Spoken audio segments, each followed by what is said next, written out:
حضرت نبی اکرم صلی اللہ علیہ وسلم کی احادیث مبارکہ کے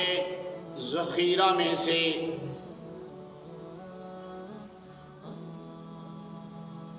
چار اہم ترین احادیث مبارکہ پڑھی ہیں۔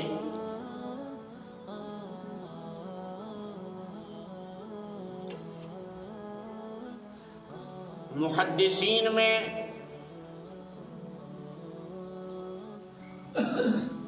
جس طرح حضرت امام بخاری رحمۃ اللہ علیہ مشہور ہیں، امام مسلم رحمۃ اللہ علیہ مشہور ہیں، امام نسائی رحمۃ اللہ علیہ مشہور ہیں، اسی طریقے سے مشہور محدث گزرے ہیں حضرت امام ابی داود رحمۃ اللہ علیہ۔ انہوں نے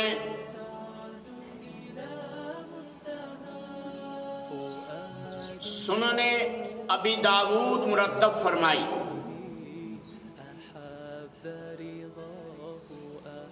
ان کی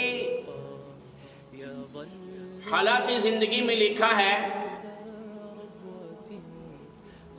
کہ انہوں نے اپنی کتاب سنن ابی داود کے لیے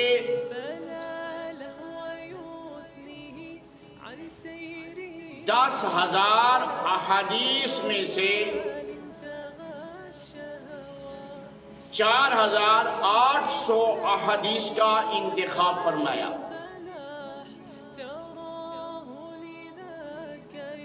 10,000 احادیث مبارکہ ان کے سامنے تھیں، ان میں سے اپنی کتاب میں 4,800 احادیث کو لکھا، اور ان 4,800 احادیث میں سے 4 احادیث مبارکہ کو ایسا منتخب فرمایا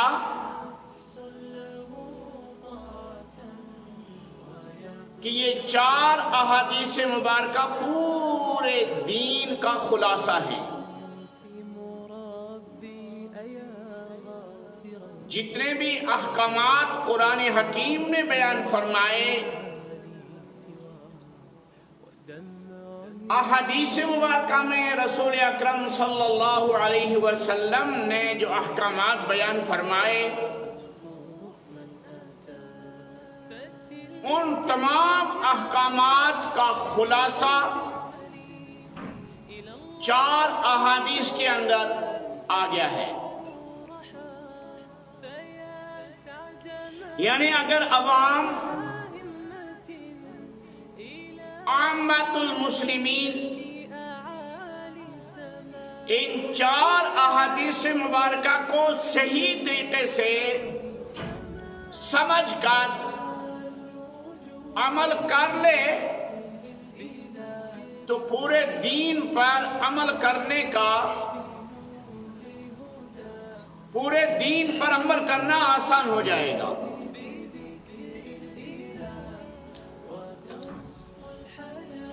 ان میں سے پہلی حدیث عن عمر بن الخطاب رضی اللہ تعالی عنہ قال سمعت رسول اللہ صلی اللہ علیہ وسلم یقول انما الاعمال بالنیات۔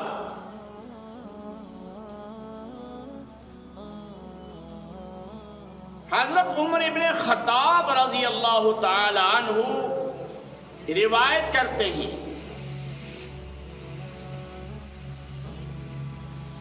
کہ میں نے رسول اللہ صلی اللہ علیہ وسلم کو یہ ارشاد فرماتے ہوئے سنا،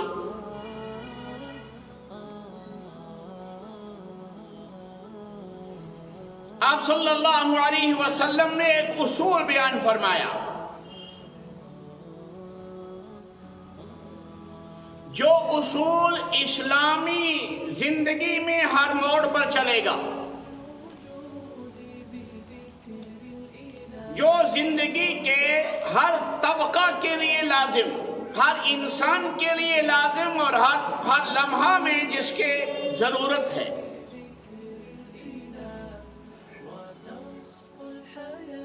فرمایا انما الاعمال بالنیات، بے شک اعمال کا دار و مدار اور اعمال کا انحصار نیتوں پر ہے.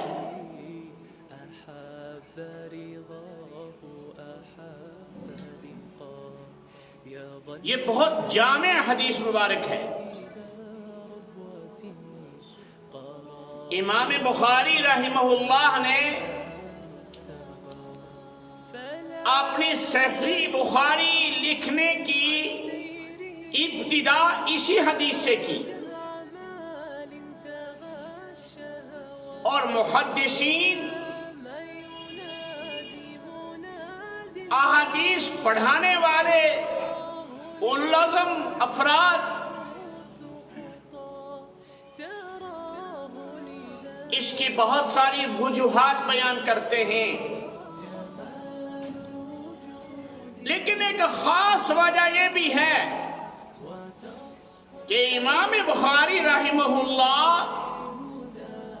بخاری شریف کو پڑھنے والے کے لیے اور بخاری شریف کی سماعت کرنے والے کے لیے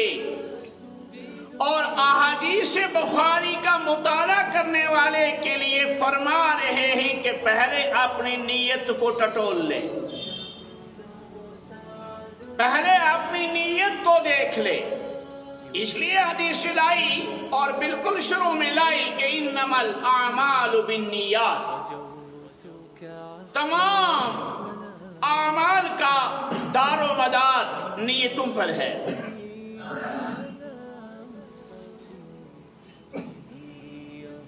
ایک آدمی مسجد بنا رہا ہے اور مسجد میں بے تحاشا اپنی کمائی خرچ کر رہا ہے، کھلے دل سے مسجد کی تعمیر کر رہا ہے،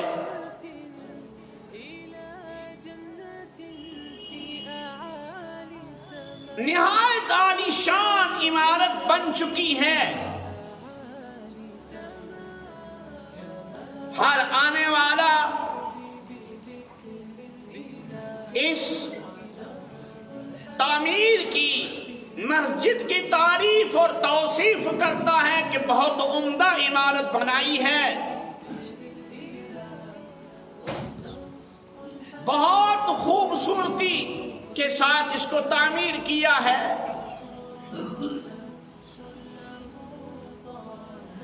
اگر حسن نیت ہے، بنانے والے کی نیت اچھی ہے، بنانے والے کی نیت میں ریا نہیں، دکھلاوا نہیں، نامہ وری اور شہرت کی ہوس نہیں، تو اس کے لیے حدیث میں خوشخبری آ گئی، من بنا للہ مسجدا بنا اللہ لہ بیتا فی الجنہ. جس آدمی نے اللہ کے لیے اللہ کا گھر بنایا، مسجد بنائی، بنا اللہ لہ بیتا فی الجنہ، اللہ ذوالجلال والاکرام اپنی شان ربوبیت کے مطابق اس کے لیے جنت میں گھر تعمیر فرمائیں گے. وہ اس کی نیت ٹھیک ہے تو سرکار دو عالم صلی اللہ علیہ وسلم نے اس کے لیے بشارت فرما دی کہ دنیا سے جاتے ہی تمہاری اللہ مغفرت فرما کر اس محل میں داخل فرمائیں گے جس جو محل مسجد شریف کے تعمیر کرنے کی وجہ سے تیرے لیے جنت میں تعمیر ہوا ہے، اگر نیت کے اندر فساد ہے، نیت کے اندر بگاڑ ہے،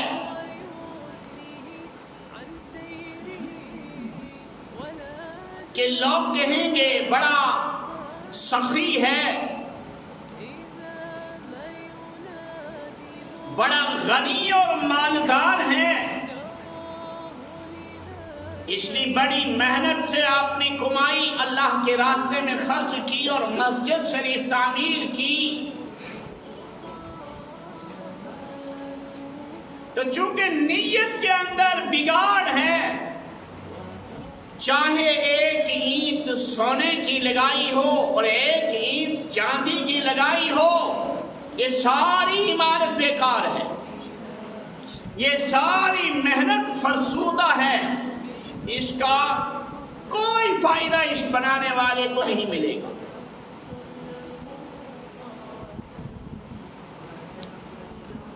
اسی طریقے سے ایک آدمی کرسی پر منبر پر بیٹھ کر اللہ کی بات سناتا ہے، اللہ کے رسول صلی اللہ علیہ وسلم کی بات سناتا ہے، نیت درست ہے کہ یہ کام اللہ کی خوشنودی اور رضامندی کے لیے کیا جا رہا ہے، کہ تاکہ اللہ خوش ہو جائے محشر میں، اللہ کے رسول صلی اللہ علیہ وسلم خوش ہو جائیں، تو یہ عمل ایک واعظ کے لیے، ایک عالم کے لیے باعث نجات اور باعث مغفرت بنے گا۔ اور اگر نیت کے اندر فساد آ گیا، بگاڑ آ گیا، تو یہی بات جو عوام کے فائدے کے لیے، عوام کے نفع کے لیے کہی جا رہی تھی، یہ اس کہنے والے کے لیے وبال ثابت ہو جائے گی، یہ اس کے جہنم میں جانے کا ذریعہ بن جائے گی۔ حدیث میں آتا ہے، نبی علیہ السلام نے ارشاد فرمایا، قیامت کے دن ایک قاری قرآن کو، ایک عالم دین کو لایا جائے گا اور اس سے پوچھا جائے گا، اعمال کے بارے میں دریافت کیا جائے گا، وہ کہے گا کہ میں بہترین قرآن پڑھا کرتا تھا، میں بہترین واعظ خوان تھا، میں اچھی طرح سے دل نشیں انداز میں بات کو بیان کرتا تھا، اور تیری حمد و ثنا، تیری پاکیزگی، تیری طہارت، تیری ربوبیت، تیری خالقیت بیان کرتا تھا، تیری الوہیت بیان کرتا تھا، تیرے لاڈلے نبی صلی اللہ علیہ وسلم کی شریعت کی باتیں بیان کرتا تھا۔ اللہ فرمائیں گے کہ یہ سب کچھ تو دنیا کے لیے نہ، اور دنیا کے ریا اور نام و نمود کے لیے کیا کرتا تھا، وہ تجھے دنیا میں حاصل ہو چکا ہے، کہ یہ بہت بڑا مقرر زمانہ تھا، لوگ تجھے کہہ چکے ہیں یہاں کوئی اجر ملنے والا نہیں ہے۔ اندازہ لگائیے کتنی بڑی محنت نیت کے فساد کی وجہ سے برباد ہو رہی ہے، کتنا بہترین اور مبارک عمل نیت کے بگاڑ کی وجہ سے تباہ ہو گیا، اس کا کوئی اجر نہیں ملا۔ ورنہ حدیث پاک میں آیا، بلغوا عنی ولو آیہ، اگر میری طرف سے میری کسی امتی کو ایک آیت بھی پہنچے گی، اس پہ لازم ہے کہ اس آیت کو آگے لوگوں تک پہنچائے۔ تاکیدی حکم ہے رسول پاک صلی اللہ علیہ وسلم کا، فرمایا الا فلیبلغ الشاہد الغائب، خبردار ہو لوگو، اعلیٰ فَلْيُبَلِّغِ الشَّاهِدُ الْغَائِبُ، حجۃ الوداع کے موقع پر فرمایا تم پر لازم ہے جو موجود ہیں وہ غائبین تک میرا پیغام پہنچا دے۔ پوری عمر ہوتا رہا لیکن نیت کے اندر بگاڑ تھا، قیامت میں کوئی ثواب نہیں ملے گا، کوئی اجر نہیں ملے گا، کچھ نہیں ملے گا، سب گڑنتو۔ اسی طریقے سے ایک آدمی سخاوت کر رہا ہے، سخی کو بلایا جائے گا اور اس سے کہا پوچھا جائے گا کیا عمل لے کر میرے پاس آئے ہو؟ وہ کہے گا کہ ساری دولت تیرے دین پر، تیرے راستے میں خرچ کر کے آیا، مسجدیں بنائی، مدرسے بنائے، دارالقرآن بنائے، دارالحدیث بنائے،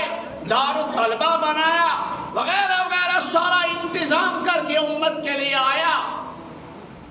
اللہ فرمائیں گے میرے لیے کچھ نہیں کیا، دنیا کے دکھلاوا کے لیے کیا تھا، وہاں نام مل گیا ہے، اب یہاں کچھ نہیں ملنے والا ہے۔ اسی طریقے سے ایک قاری قرآن کو بھی بلایا جائے گا، جہاد کے راستے میں، جہاد میں آدمی گیا، جہاد کرنے کے لیے گیا، ایک مجاہد کو بلایا جائے گا، میرے لیے کیا عمل کر کے آئے ہو؟ یہ کھڑا ہوگا، اللہ تیرے لیے ہی تو جان ذبح کی، گردن پہ چھری تیرے لیے چلوائی، قیمتی جان تیرے راستے میں نچھاور کر کے آ رہا ہوں، خون میں لت پت ہے، سب کچھ ہے۔ اللہ فرمائیں گے میرے بندے تیری نیت کے اندر بگاڑ تھا، تیری نیت کے اندر فساد تھا، نیت صحیح نہیں تھی، تو نے اس لیے جہاد کیا تھا کہ تجھے لوگ کہیں گے بڑا مجاہد تھا، بڑا بہادر تھا، زبردست بہادری سے لڑا اور جان دی۔ تو بغیر نیت کے درست ہوئے بغیر اللہ کے راستے میں جان دینے والا بھی بیکار، قرآن و حدیث بیان کرنے والے کا عمل بھی بیکار، سخی کی سخاوت بھی بیکار، مسجد بنانے والے کا عمل بھی بیکار۔ اور اسی طریقے سے زندگی میں جو بھی نیک اعمال کرے گا آدمی آ رہا ہے، ٹھنڈے پانی سے وضو کر کے آ رہا ہے، تڑاکے کی سردی ہے، آستینی چڑھائی ہوئی آ رہا ہے، اور آ کے مسجد میں داخل ہوا تو اللہ اکبر، نیت باندھ لی، نماز پڑھی، نماز پڑھائی، لیکن نیت کے اندر بگاڑ ہے کہ لوگ کہیں گے کہ ٹھنڈے پانی سے ٹھنڈی سردی کے اندر وضو کر کے آ رہا ہے ہمیشہ اور باجماعت ملدہ کرتا ہے، یہ بیچ میں نیت ہے، یہ کیڑا ہے دماغ کے اندر پھنسا ہوا، یہ سارا عمل برباد ہو گیا، یہ ساری محنت اکارت چلی گئی، کچھ نہیں ملنے والا ہے۔ اس کے برعکس انسان مکان بناتا ہے، اپنے گھر کا مکان بناتا ہے، سادہ مکان ہے، ایک کھڑکی ایسی جگہ لگا رہا ہے جہاں سے ہوا کا ورود بھی ہوگا، جہاں سے مسجد کے مؤذن کی آواز بھی آئے گی۔ اگر اس کی نیت یہ ہو کہ میں یہ کھڑکی اس لیے لگا رہا ہوں کہ یہاں سے مؤذن کے اذان کی آواز آئے گی، اذان پڑھنے والے کی آواز آئے گی، اللہ اکبر کی صدا آئے گی، اللہ اشہد ان لا الہ الا اللہ کی صدا آئے گی، اور اشہد ان محمد رسول اللہ کے کلمات زبان پہ آئیں گے، کانوں میں گونجیں گے، اور اور پیغام سرمدی آئے گا، حی علی الصلاح حی علی الفلاح، فجر میں سویا ہوا ہوگا اور اچانک مؤذن کی آواز آئے گی، الصلاۃ خیر من النوم، ارے نماز تو نیند سے بہتر ہے، میں اٹھ جاؤں گا، ٹھنڈے پانی سے وضو کر کے مسجد میں جا کے نماز پڑھوں گا۔ اس نیت سے یہ کھڑکی لگا دی ہے، ہوا نے آنا ہی آنا ہے، قیامت تک کھڑکی مکان کی لگی رہے گی، اس کو ثواب ملتا رہے گا۔ نیت کا فیصلے شیخ الاسلام مفتی تقی عثمانی مدظ اللہ العالی نے لکھا ہے کہ صرف زاویہ نگاہ کو تبدیل کرنا ہے، عمل خود بخود ٹھیک ہو جائے گا۔ نظر کرنی ہے اپنے نیک عمل کرتے وقت آخرت کی طرف، نظر دنیا کی طرف نہیں رکھنی ہے۔ نیک اعمال کرتے وقت نظر رکھنی ہے عقبہ کی طرف، قبر کی طرف، حشر و نشر کی طرف،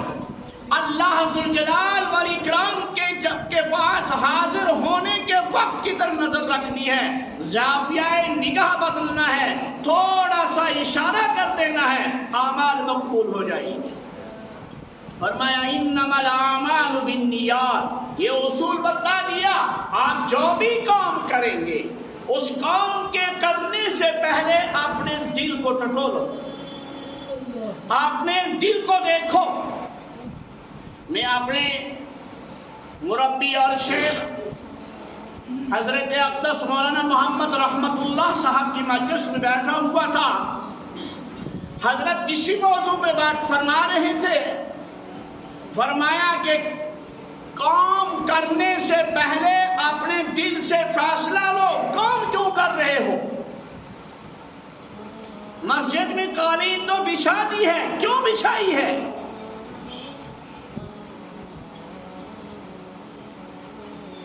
مسجد میں فٹنگ تو کر دی ہے، کیوں کی ہے؟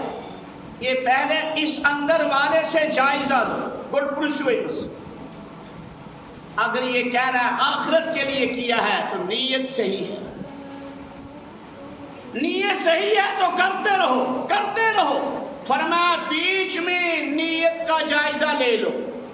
2 سال کام کیا، 3 سال کام کیا، 10 سال کام کیا، 20 سال کام کیا، اب نیت کا جائزہ لو، تم کیوں کر رہے ہو یہ مدرسے کا کام؟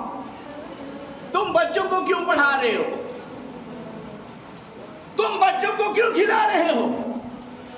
تم کسی بیوہ کی خدمت کر رہے ہو، کیوں کر رہے ہو؟ نیت کا جائزہ لو۔ ہو سکتا ہے شیطان نے اندر ڈیرا ڈال کر نیت میں رکھنا پیدا کر دیا، نیت کے اندر فساد پیدا کر دیا ہو، نیت کا جائزہ لے لیا کرو۔ فرمایا کام شروع کرتے وقت بھی نیت دیکھ لو، بیچ میں بھی نیت دیکھو، اور کام کے انجام پر بھی نیت کو ٹٹول لو، دیکھ لو، اور ہر وقت یہ خیال رکھو کہ کہیں میرے کام کے اندر نمود و نمائش نہ آ جائے، ریاکاری نہ آ جائے، کہیں میرے کام کے اندر نفسانیت نہ آ جائے، کہیں میرے کام کے اندر فساد نیت داخل نہ ہو جائے، میرا سارا کیا کرایا دھرا رہ جائے گا اور میری زندگی تباہ ہو جائے گی۔ یہ معاملہ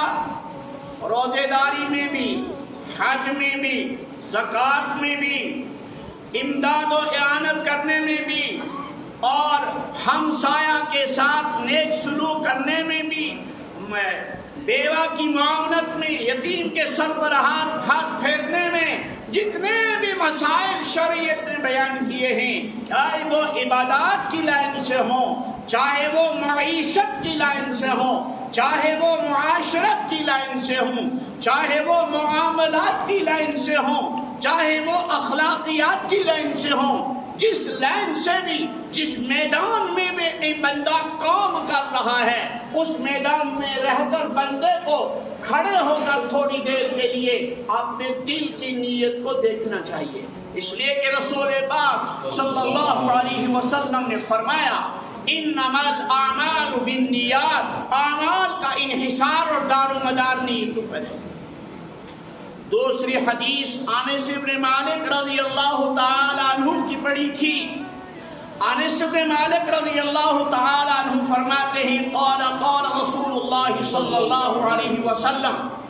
میرے حبیب دو عالم صلی اللہ علیہ وسلم نے فرمایا فوالذی نفسی بیدہ لا یؤمن عبد، اس ذات کی قسم ہے جس کے قبضے میں میری جان ہے، اس ذات کی قسم ہے جس کے قبضے میں میری جان ہے، بندہ تب تک با ایمان نہیں ہوگا، لا یؤمن احدکم لا یؤمن عبد حتی یحب لأخیہ ما یحب لنفسہ، یہاں تک کہ وہ اپنے بھائی کے لیے، اپنے ایمان والے بھائی کے لیے، اپنے انسانی بھائی کے لیے، اپنے ہم وطن بھائی کے لیے، اپنے ہمسایہ کے لیے، اپنے رشتہ دار کے لیے، اپنی اولاد کے لیے، تمام انسانوں کے لیے وہی چیز پسند کرے جو اپنے لیے پسند کرتا ہے۔ اپنی بےعزتی پسند کرتا ہے، دوسرے کی کیوں کرے؟ اپنے آپ کو ننگا رہنا پسند کرے گا، دوسرے کا ننگا پن کیوں پسند کرے؟ اپنے آپ کو بھوکا رہنا پسند کرے گا، پسند کرے گا؟ نہیں کرے گا۔ دوسرے کو بھوکا رہنا پسند کیوں کر رہا ہے؟ جو چیز اپنے لیے پسند کر رہا ہے وہی چیز دوسروں کے لیے بھی پسند کرے، فرمایا ایمان کامل ہے۔ تفسیر میں نہ جاتے ہوئے تیسری روایت آپ نے ارشاد فرمایا من حسن اسلام المرء ترکہ ما لا یعنیہ، اسلام کی بہت ساری خوبیاں ہیں، اسلام کے اندر ایک خوبی اجتماعیت کی ہے، اسلام کے اندر ایک خوبی عبادت، اجتماعی عبادت کی ہے، اسلام کے اندر ایک خوبی انفاق فی سبیل اللہ کی ہے، اسلام کے اندر ایک خوبی بھائی چارے کی ہے، اسلام کے اندر ایک خوبی آپسی غمگساری اور ہمدردی کی ہے، اسلام کے اندر ایک خوبی ہر چھوٹے بڑے کے اکرام اور احترام کی ہے، اسلام کے اندر ایک خوبی ہے، اسلام کے اندر ایک خوبی ہے کہ یتیم، نادار، بیوہ اور کمزور اور ضعیف طبقہ کا خیال رکھنا، اسلام کی بہت ساری خوبیاں ہیں۔ ان خوبیوں میں سے ایک خوبی کو حدیث میں بیان فرمایا من حسن اسلام المرء ترکہ ما لا یعنی، لا یعنی گفتگو سے انسان بچا رہے۔ لا یعنی گفتگو کا مختصر ترجمہ کہ لا یعنی گفتگو اس کو کہتے ہیں جس بات سے نہ دنیا کا فائدہ نہ آخرت کا فائدہ۔ کام کو انسان وہ کرے نا جس سے یا کیا ہو، دنیا کا فائدہ ہو، نقد فائدہ ملے یہاں،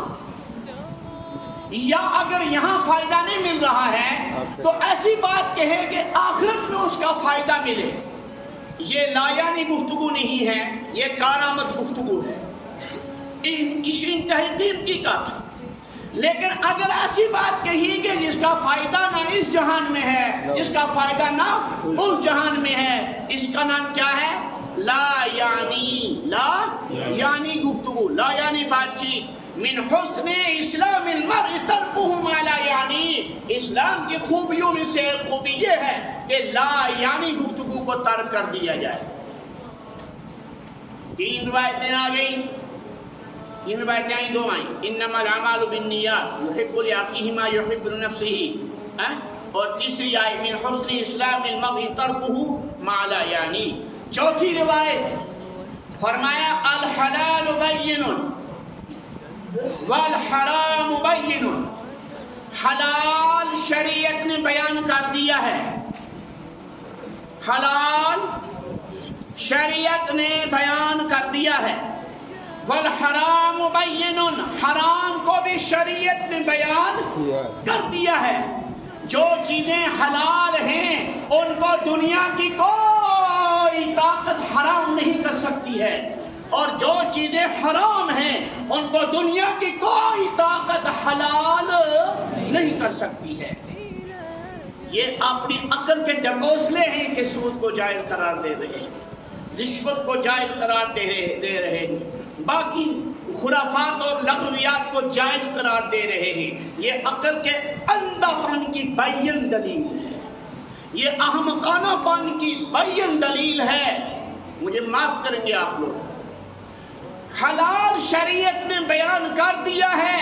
اور حرام بھی شریعت نے بیان کر دیا ہے. وما بینہما مشتبہات، کچھ چیزیں ایسی ہیں جو حلال اور حرام کے درمیان ہیں، کچھ چیزیں ایسی ہیں جو حلال اور حرام کے درمیان میں ہیں. فاتق المشتبہات، ایمان کا تقاضا یہ ہے کہ ان مشتبہ چیزوں سے بھی آپ نے آپ کو بچا کے رکھا جائے. وآخر دعوانا ان الحمد للہ رب العالمین.